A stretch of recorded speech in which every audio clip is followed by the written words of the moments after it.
Hi ladies, this is Linda, and today we're in my craft room. I had to make a birthday card for a friend of mine, and so I thought I would show it to you, show you what I've been doing.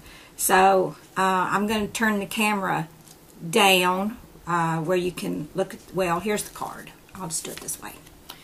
That doesn't work too good. Here, let me do it this way. This is the way I usually do my crafting shows.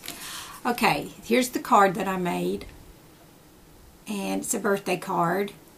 And I'll tell you what I used. I used the Webster's Pages paper, and it's a collection of 3 different kinds, and I used the what was the name of it? Country Estate, and it's really very pretty paper, and that's what I used on the front of my card, a piece of that paper, and I just trimmed it down where it would fit. And then I used my Martha Stewart punch, and I punched out the butterflies, and I used only the small ones on the front, and then on the inside I used a couple of small ones and 1 big one. Now I did some stamping on here and here, and for that I used Black Soot Rangers Distress ink, and I used from Stampin' Up, I used Birthday Wishes right here, and I used this. Can you see that? I used that one. And this is from Bring on the Cake, and it's a 2-part set. Okay, now I just used regular 8 by 11 cardstock, 8.5 by 11 cardstock, and that's what this is. And then I just cut the paper out and taped it on. And now my tape of choice is score tape.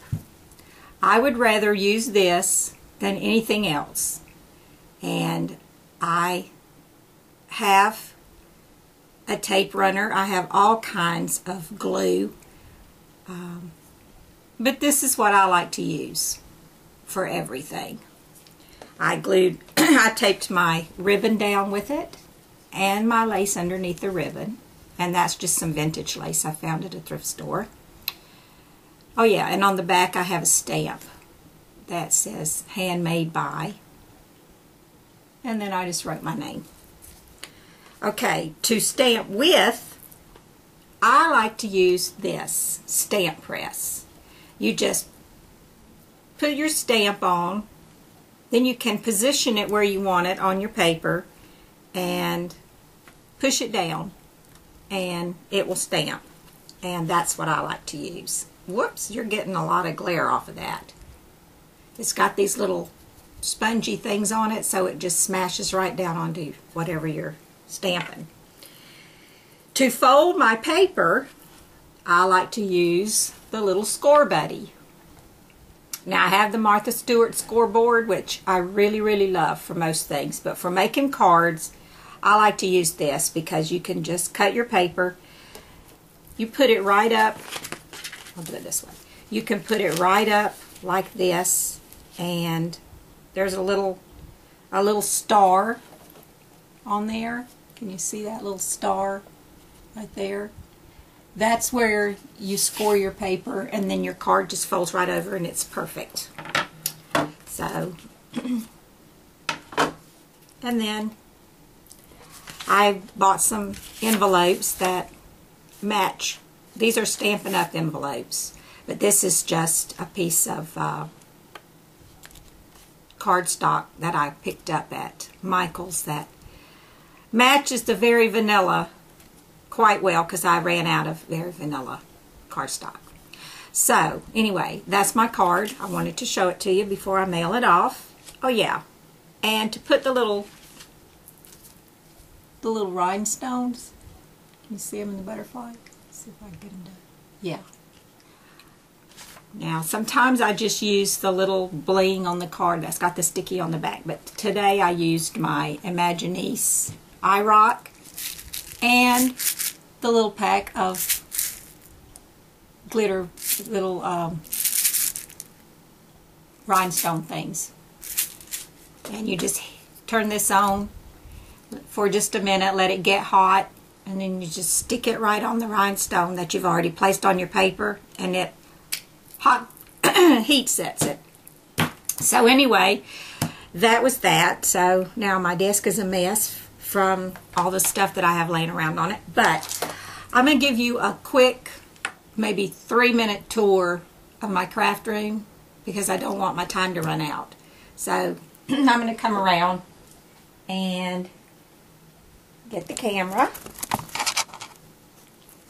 and I'm just going to sort of pick it up and move it around, and we're going to start at the door. Whoops, excuse me. We'll start at the door. Let me come up a little.